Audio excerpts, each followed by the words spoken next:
بسم الله الرحمن الرحيم. رب اشرح لي صدري ويسر لي أمري واحلل عقدة من لساني يفقهوا قولي. الحمد لله رب العالمين بارئ الخلائق أجمعين، والصلاة والسلام على جميع الأنبياء والمرسلين، سيما من سمي في الآفاق بأحمد وفي الأرض بأبي القاسم محمد.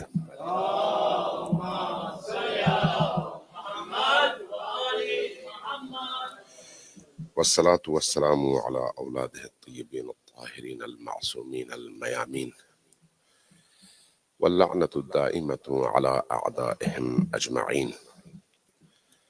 أما بعد، فقد قال الله تبارك وتعالى في كتابه المجيد، وهو أصدق القائلين وقوله الحق.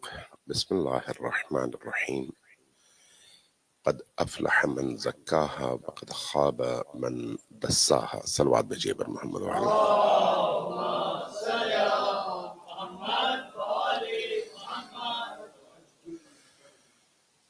اللہ تبارک و تعالیٰ سے عاجزانہ دعا اور التماس اور طلب ہم سب کی یہ ہونی چاہیے، اور اس وقت بھی، کہ اللہ تبارک و تعالیٰ ان ایام میں ہمیں زیادہ سے زیادہ اپنے باطن کی طرف توجہ دینے کی، نیکیوں کے رستے کے انتخاب کی اور برائیوں سے اپنے آپ کو بچانے کی توفیق عطا فرمائے۔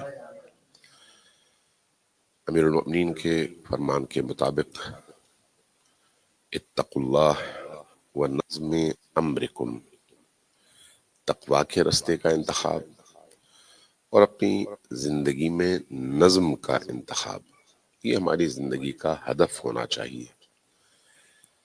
اور جمعہ ان ایام میں سے ہے جہاں پر اس بنیادی ترین ذمہ داری کی طرف خطیب جمعہ کی ذمہ داری ہے کہ خود کو بھی اور دوسروں کو بھی متوجہ کرے۔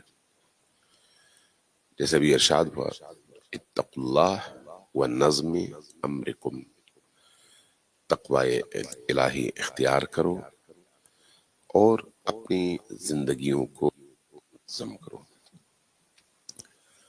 یہ جو زندگی کا نظم ہے، اس کا تعلق صبح جاگنے سے رات سونے تک تمام امور پر ہوتا ہے۔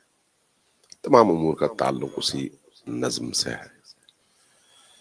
گزشتہ ہفتے ایک گفتگو شروع ہوئی تھی اس موضوع پر کہ ہم مغربی سوسائٹیز اور معاشروں میں کس طرح سے جئیں کہ اپنی ویلیوز، اپنی اقدار، اپنے ماضی، اپنے کلچر، اپنے دین اور اپنی فکری بنیادوں کو خود اپنے اندر بھی زندہ رکھ سکیں اور اپنی اگلی نسلوں کے اندر بھی زندہ رکھ سکیں۔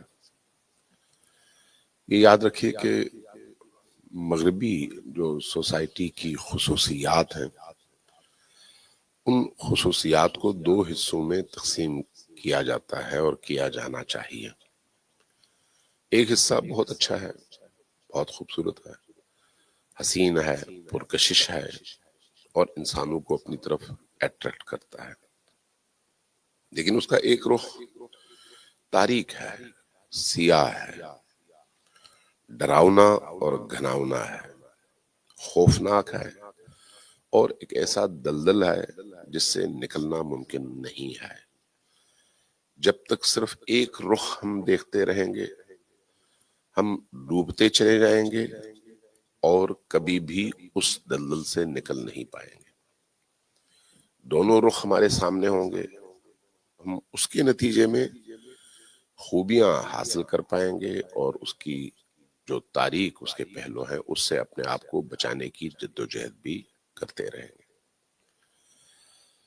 یہ ایک ایسا معاشرہ ہے جہاں پر غیر محسوس طور پر انسان ایک خاص کلچر اور ایک خاص تہذیب کے اندر ڈھلتا چلا جاتا ہے۔ اس کی فیملی، اس کے بچے، وہ خود محسوس بھی نہیں کرتا، محسوس نہیں کر پاتا، محسوس کیوں نہیں کر پاتا؟ چونکہ غیر محسوس ہے. کہتے ہیں کہ جو لوگ مینڈک کھاتے ہیں جیسے چائنیز ہے، تو آپ کو پتا ہے کہ مینڈک کو وہ پکا کر کھاتے ہیں. جب وہ مینڈک پکا کر کھاتے ہیں تو کیسے پکاتے ہیں؟ اس کو پہلے سے نہیں مارتے، پانی میں رکھتے ہیں. اور مینڈک ایسی چیز ہے جس کو اردو میں بھی مقولہ ہے نا، ضرب المثل ہے کہ مینڈک تولا نہیں جاتا. کیوں؟ چونکہ مینڈک کی خصوصیت یہ ہے کہ وہ ایک جگہ ٹک کر بیٹھنے والی چیز نہیں ہے، ہر دوسرے لمحے میں اڑ کر اٹھ کر چھلانگ مار کر کسی اور جگہ چلی جائے. چائنیز کیا کرتے ہیں؟ ایک بڑے برتن میں پانی لیا، اس میں مینڈک کو ڈالا. اب مینڈک کے باہر نکلنے کا خطرہ ہے جب اس کو پکانا چاہیں تو اس کو آہستہ آہستہ ہلکی آنچ پر پانی پہ رکھ دیتے ہیں، ہلکی آنچ پر. مینڈک اس خصوصیت کا حامل ہے کہ اپنے جسم کے ٹمپریچر کو باہر کی فضا کے ٹمپریچر کے ساتھ وہ میچ کرتا رہتا ہے طبیعی طور پر. اس کو یہ محسوس نہیں ہوتا کہ اس کو پکایا جا رہا ہے، اس لیے وہ پانی کو اپنا گھر سمجھ کر آرام سے بیٹھا رہتا ہے، نکلتا نہیں ہے. پانی گرم ہوتا چلا جاتا ہے، اس کے بدن کا ٹمپریچر بھی اسی حساب سے تبدیل ہوتا چلا جاتا ہے، میچ کرتا چلا جاتا ہے. اور باہر نکلنے کی وہ کوشش نہیں کرتا چونکہ اس کو محسوس نہیں ہوتا کہ میں اس کے نتیجے میں آہستہ آہستہ پک رہا ہوں اور میں مر جاؤں گا. ایک وقت وہ آتا ہے جب وہ دیکھتا ہے کہ اس کا جسم اب جو ہے جواب دے گیا، اب وہ مزید میچ نہیں کر سکتا اس گرم پانی کے ساتھ. اب وہ اچھلنے کی کوشش کرتا ہے لیکن بدن اس کا بے جان ہو چکا ہوتا ہے، نتیجتاً پھر اسی گرم پانی میں پک کر مر جاتا ہے اور چائنیز کی خوراک بن جاتا ہے. ہم اور ہماری اولادیں بھی اسی طرح سے مغرب کی خوراک بنتے ہیں، اسی طرح سے غیر محسوس طور پر. ہم صرف یہ دیکھتے ہیں کہ ہماری اولادیں اچھا کھا رہی ہیں، انگریزی بول رہی ہیں اور انگریزوں کے درمیان رہ رہی ہیں. ظاہر ہے کس کو برا لگتا ہے؟ نتیجتاً ہم اس کلچر کو گویا اپنے کلچر کی نسبت ایک غالب کلچر کے طور پر اور ایک اعلیٰ تر کلچر کے طور پر نفسیاتی طور پر پہلے ہی قبول کر چکے ہوتے ہیں جب ہم اپنے وطن سے یہاں پر آتے ہیں. اور جب ہم اس کو دل سے پہلے ہی قبول کر چکے ہوتے ہیں کہ یہ ایک برتر کلچر ہے تو اس کے بعد ریزسٹنس اسی حساب سے کم ہوتی ہے. جب ریزسٹنس کم ہوتی ہے تو ہمیں محسوس نہیں ہوتا، پھر آہستہ آہستہ آہستہ آہستہ اس کلچر میں ڈھلتے چلے جاتے ہیں. میں اس کی ایک اور مثال دیتا ہوں. قرآن کریم نے اور احادیث نے ہمیں امر بالمعروف اور نہی عن المنکر کا حکم دیا ہے. امر بالمعروف اور نہی عن المنکر کے لیے نہ قرآن اور حدیث نے یہ کہا ہے کہ فلان معاشرے میں کرو فلان میں نہ کرو، فلان حالت میں کرو فلان حالت میں نہ کرو. نوعیت بدلتی ہے، اصل حکم کبھی بھی نہیں بدلتا، اصل حکم باقی ہے. اس لیے کہا گیا کہ اگر کوئی غلط چیز دیکھو تو اس پر بولو، خاموش رہنا رضامندی ہے. اور اس خاموش رہنے کے نتیجے میں جب سبھی خاموش رہیں گے معاشرے کے افراد تو وہ کلچر آہستہ آہستہ آپ کی زندگی کا حصہ بنتا چلا جائے گا اور اس کے بعد پھر آپ اس سے نکل نہیں سکتے. میں مثال دیتا ہوں، 70s کی بات ہے، 70s یعنی 76 میں غالباً مجھے جو یاد پڑتا ہے میں نے پہلی دفعہ ٹی وی دیکھا 76 میں. میں کوئٹہ گیا تو وہاں پر مجھے اپنے عزیزوں کے ہاں ٹی وی نظر آیا. مجھے بڑی حیرت ہوئی، ایک ایسا ڈبہ ہے جس کے اندر سے آواز بھی آتی ہے اور تصویر بھی. تو سامنے بیٹھ گئے، میں نے دیکھا کہ ٹی وی کے پروگراموں کا افتتاح جو ہوتا تھا ہر روز، جو بزرگ ہیں ان کو یاد ہوگا، قرآن کریم کی تلاوت سے ہوتا تھا. قرآن کریم کی تلاوت، پھر حمد، پھر نعت، اس کے بعد پھر نور جہان کے گانے. اور جب اختتام ہوتا تھا 11:55 پھر رات سونے کا وقت آئے تو پھر قرآن کریم ہی پر اس کا اختتام بھی ہوتا تھا. یعنی اچھے قاری آتے تھے، قرآن پڑھتے تھے اور اس کے بعد ٹی وی بند ہو جاتا تھا، پھر لوگ آرام سے جا کے سو جاتے. یہ اس زمانے کا کلچر اور اس زمانے کی تہذیب تھی. ہم نے یہ دیکھا. اب کچھ عرصے کے بعد وہ دور غالباً ضیاء الحق کا تھا، تو اخبار جنگ میں، چونکہ پاکستان کا سب سے بڑا اخبار جنگ تھا، اس میں ایک خبر چھپی کہ گورنمنٹ نے فیصلہ کیا ہے کہ ہر اتوار، ان دنوں غالباً اتوار ہی کی چھٹی ہوتی تھی، ہر اتوار کو ایک فیچر فلم نشر کریں گے. جیسے ہی یہ خبر چھپی تو اگلے دن کے اخبارات میں لوگوں کی طرف سے احتجاجات آئے. لوگوں نے کہا بھئی یہ آپ ٹی وی کو فلان جگہ کی طرح سے بنانا چاہتے ہیں، ہمارے گھروں کو آپ اس طرح سے تبدیل کرنا چاہتے ہیں، آپ ہماری عزتوں اور ہمارے بچوں کو خراب کرنا چاہتے ہیں، ہم کیسے اس کو برداشت کر سکتے ہیں. احتجاج ہوا تو جواب آیا کہ نمبر ایک، ہم جو فیچر فلمیں دکھائیں گے وہ سنسر کریں گے. پھر دوسرا، وہ جو 3 گھنٹے کی، اس زمانے میں 3 گھنٹے کی فلمیں ہوتی تھیں، آج کل پتہ نہیں مجھے کتنے گھنٹے کی ہوتی ہیں، تو وہ جو 3 گھنٹے کی فلم ہے اس کو 1.5 گھنٹے میں تبدیل کریں گے، سارے گانے اور ساری اس طرح کی چیزیں ختم کریں گے اور اس کو گھریلو بنا دیں گے. دوسرا یہ کہ انہوں نے مان لیا اس احتجاج کو اور کہا کہ 1 ہفتے کی جگہ 2 ہفتوں میں ہم ایک فلم نشر کریں گے. لوگوں نے پھر بھی اعتراض کیا، لیکن وہ نہ مانے، انہوں نے یہ کام کر دیا. اب لوگ آرام سے اپنے گھروں میں اتوار کو، ہر دوسرے اتوار کو ایک فیچر فلم دیکھتے تھے اور سو جاتے تھے. یہ آہستہ آہستہ کی بات ہے. اس زمانے میں اس فلم پر اعتراض ہوتا تھا اگر وہی فلم جو سینسر نہیں ہوئی، سینسر کے بعد کی بات نہیں کر رہا، جو سینسر نہیں ہوئی تھی وہ فلم بھی اگر آج آپ دیکھیں تو آپ کہیں گے یہ تو فرشتوں کی فلم ہے. چونکہ نہ اس طرح کی واہیات، نہ اس طرح کی برہنگی، نہ اس طرح کی بد تہذیبی، نہ اس طرح کی جنسی ابھار اور تعلیم کا ذریعہ اور بہت ساری چیزیں، یہ چیزیں نہیں تھی. لیکن اس کے باوجود وہ معاشرہ اس کو ہضم کرنے پر تیار نہیں تھا. کیوں؟ اس لیے کہ اندر سے وہ کھوکھلا معاشرہ نہیں تھا. وہ معاشرہ، اس معاشرے میں رہنے والے لوگ اپنی تہذیب، اپنے کلچر اور اپنی بنیادوں سے جڑے ہوئے لوگ تھے، لہٰذا وہ قابل قبول نہیں تھا. جو آج اگر دیکھا جائے تو فرشتوں کی فلم کہلائے. لیکن 50 سال کا عرصہ گزرتا ہے اور 50 سال ابھی پورے نہیں گزرے شاید، لیکن اس عرصے میں جو کلچرل تبدیلی آتی ہے، وہ تبدیلی کیوں آتی ہے؟ امر بالمعروف نہیں ہے، نہی عن المنکر نہیں ہے، غیر محسوس طور پر ہم ان تمام چیزوں کو جذب کرتے چلے جا رہے ہیں، ہضم کرتے چلے جا رہے ہیں، ریئیکشن نہیں ہے، رد عمل نہیں ہے.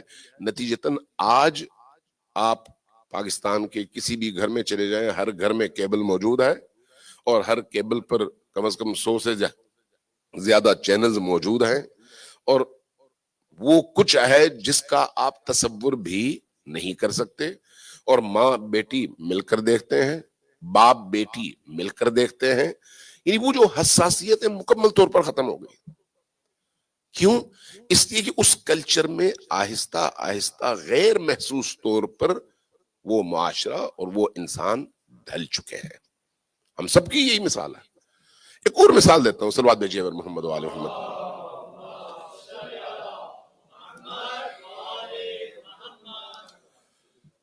آپ چائنا چلے جائیں، آپ وہاں پر گئے ہوں گے، کم از کم کچھ لوگ گئے ہوں گے، میں بہت دفعہ گیا ہوں. تو وہاں پر چائنیز کو جب آپ دیکھتے ہیں تو آپ کو بڑی حیرت ہوتی ہے کہ یہ کیسی مخلوق ہے.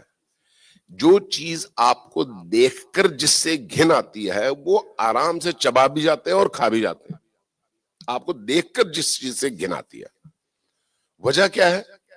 وجہ یہ ہے کہ آپ اس ماحول اور اس کلچر میں ڈھلے نہیں ہیں، اس لیے آپ فوری طور پر ریئیکٹ کرتے ہیں. آپ کا بدن، آپ کی روح، آپ کا مزاج، آپ کی طبیعت فوری طور پر ریئیکٹ کرتی ہے. وہ کاکروچ بھی چبا کر کھا کر آپ کو دکھاتے ہیں، کیڑے مکوڑے بھی نکال کر، میں نے خود دیکھا اس لیے عرض کروں کہ نکال کر، چبا کر، کھا کر اور نگل کر دکھاتے ہیں بھئی یہ تو ہماری روزمرہ کی خوراک ہے. آپ کی چائے میں صرف مکھی گر جائے تو آپ وہ چائے گرا دیتے ہیں، مکھی نہیں. چائے گرا دیتے ہیں. کیوں؟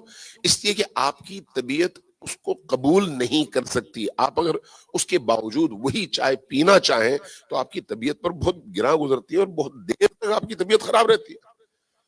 کیوں؟ اس لیے کہ آپ اس ماحول میں ڈھلے نہیں ہیں. لیکن ان کے لیے وہ ہر چیز لکڑ ہضم پتھر ہضم ہے. تو اس لیے اس چیز کو یہاں پر اپنے آپ پر اپلائی کر کے دیکھنے کی ضرورت ہے کہ ہم کس حد تک خود ڈھل چکے ہیں اس تاریکی میں اور کس حد تک ہماری اولادیں ڈھل رہی ہیں اس تاریکی میں. اب کیا کیا جائے، کیسے اپنے آپ کو اس تاریکی سے نکالا جائے. یہ جو امام بارگاہ ہیں، مساجد، نماز، روزے، عزاداری، ذکر اہل البیت، یہ تمام کی تمام چیزیں ہمارے اندر کی اس حساسیت کو برقرار رکھنے کا ایک ذریعہ ہے اور اس پاکی کو برقرار رکھنے کا ذریعہ ہے. اگر یہ بھی نہ ہو تو انا للہ و انا الیہ راجعون. اس لیے توجہ کی ضرورت ہے کہ ہم کیوں اپنے دین کی ان بنیادوں سے جڑے رہیں، ہم کیوں اپنے دین کے ان مراکز سے جڑے رہیں. صرف ہم نہیں، ہمارے بچے بھی، ہماری اولادیں بھی، حتیٰ وہ جو بالکل چھوٹے بچے ہیں جو ابھی انگلی پکڑ کر مشکل سے چلتے ہیں، ان کو بھی ان پاکیزہ فضاؤں میں سانس لینے کا موقع ملنا چاہیے. اور وہ موقع ہفتے میں ایک دن نہیں، جتنا زیادہ ہو سکے. لیکن اس کے ساتھ ساتھ کیا ذمہ داری ختم ہو جاتی ہے؟ نہیں، گھر کو بھی مسجد بنائیں، گھر کو بھی امام بارگاہ بنائیں، گھر کو بھی عبودیت اور بندگی کا مرکز بنائیں. تب جا کر گھر اور معاشرے میں موجود مراکز مل کر ہمیں بھی محفوظ رکھیں گے اور ہمارے بچوں کو بھی محفوظ رکھیں گے. بسم اللہ الرحمن الرحیم. والعصر ان الانسان لفی خسر الا الذين آمنوا وعملوا الصالحات وتواصوا بالحق وتواصوا بالصبر. صلوات بجیب محمد وعلى.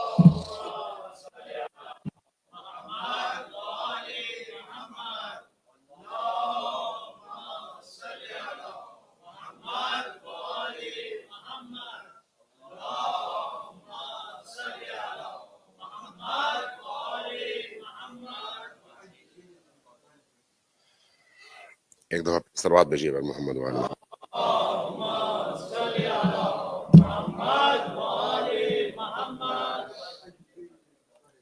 اعوذ باللہ من الشیطان اللعین الرجیم.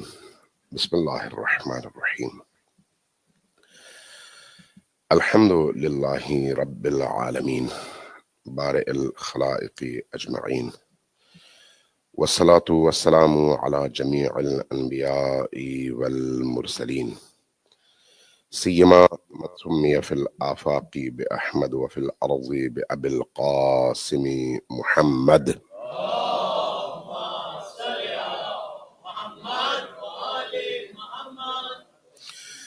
الحمد لله الذي هدانا لهذا وما كنا لنهتدي لولا أن هدانا الله. الحمد لله الذي يخلق ولم يخلق ويرزق ولا يرزق ويطعم ولا يطعم ويميت الأحياء ويحيي الموتى وهو حي لا يموت بيده الخير وهو على كل شيء قدير. اللهم صل على محمد عبدك ورسولك وأمينك وصفيك وحبيبك وخيارتك من خلقك وحافظ سرك ومبلغ رسالاتك، أفضل وأحسن وأجمل وأكمل وأزكى وأنمى وأطيب وأطهر وأسنى وأكثر ما صليت وباركت وترحمت وتحننت وسلمت على أحد من عبادك وأنبيائك ورسلك وصفتك وأهل الكرامة عليك من خلقك. اللهم وصل على علي أمير المؤمنين ووصي رسول رب العالمين، عبدك ووليك وأخي رسولك وحجتك على خلقك وآيتك الكبرى والنبأ العظيم. وصل على الصديقة الطاهرة فاطمة الزهراء سيدة نساء العالمين. وصل على سبطي الرحمة وإمامي الهدى الحسن والحسين سيدي شباب أهل الجنة. وصل على أئمة المسلمين علي بن الحسين ومحمد بن علي وجعفر بن محمد وموسى بن جعفر وعلي بن موسى ومحمد بن علي وعلي بن محمد والحسن بن علي والخلف الهادي المهدي حججك على عبادك.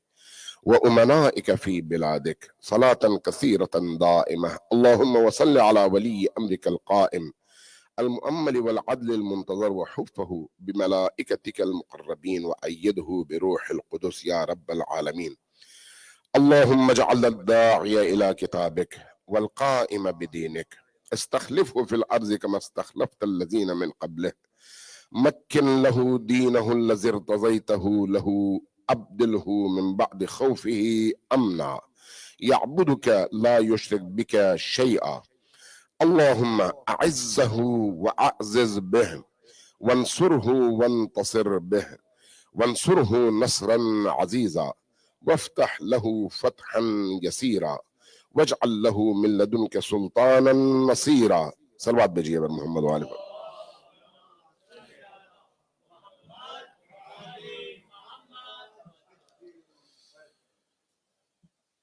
ایک دفعہ پھر خود کو اور آپ سب کو تقویٰ کی، پرہیزگاری کی، نیکی کے راستے پر چلنے کی دعوت دیتا ہوں اور دعا کرتا ہوں کہ اللہ تبارک و تعالی ہم سب کو اس راستے پر جو حسین ابن علی علیہ الصلوۃ والسلام کا راستہ ہے چلنے کی، اور ثبات قدم کے ساتھ، ثابت قدمی کے ساتھ، پورے استحکام کے ساتھ چلنے کی توفیق عطا فرمائے.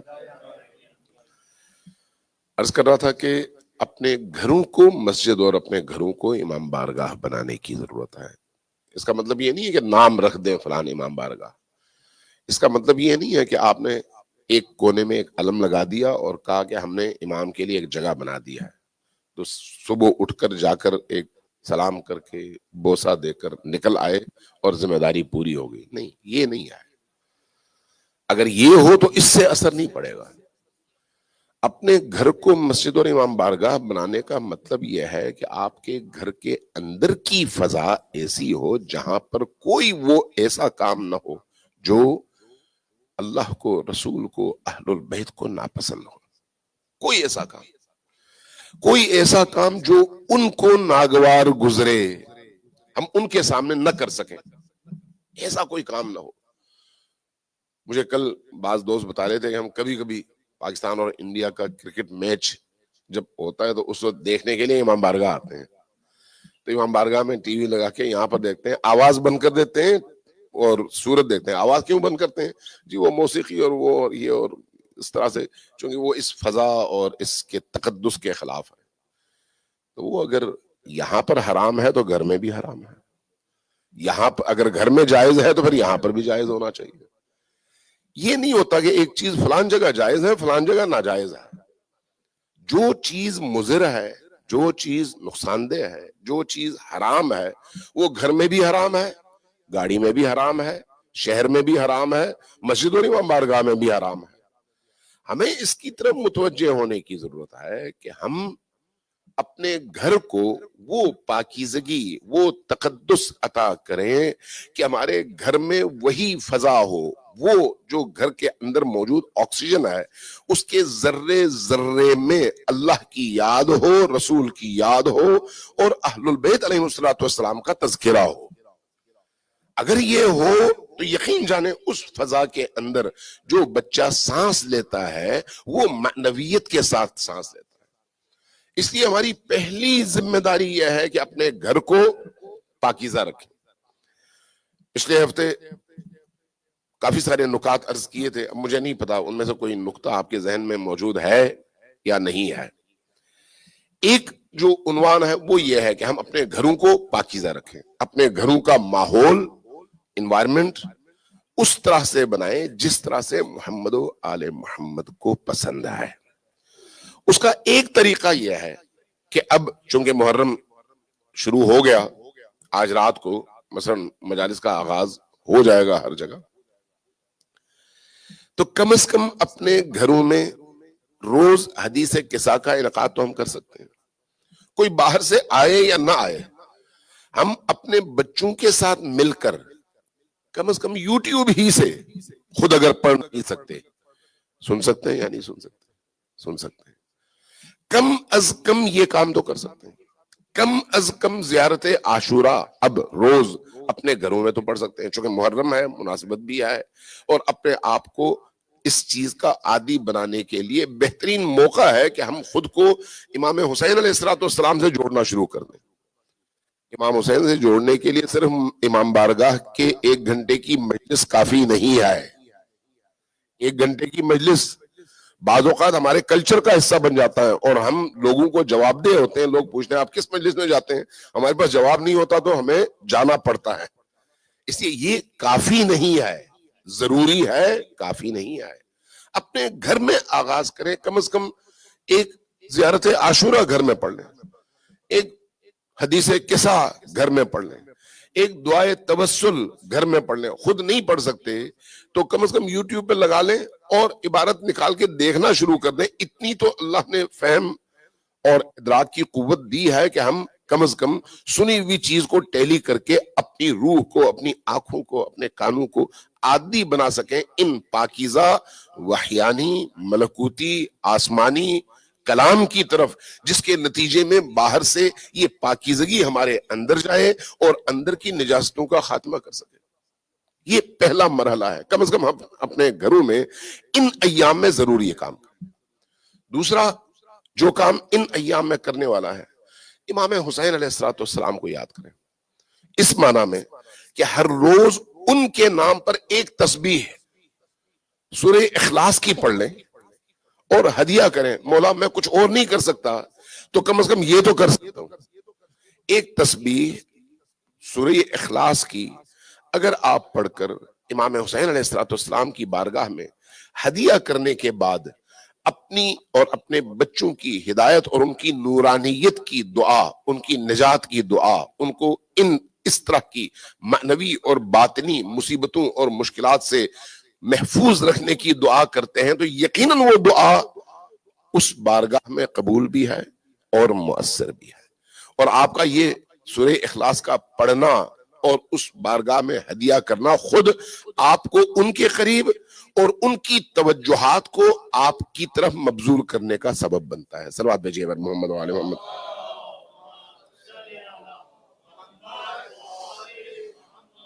اللہ تبارک و تعالی ہم سب کو امام حسین علیہ السلام سے جڑنے کی توفیق عطا فرمائے. محرم کو اس کے تمام تر تقدس کے ساتھ منانے کی توفیق عطا فرمائے.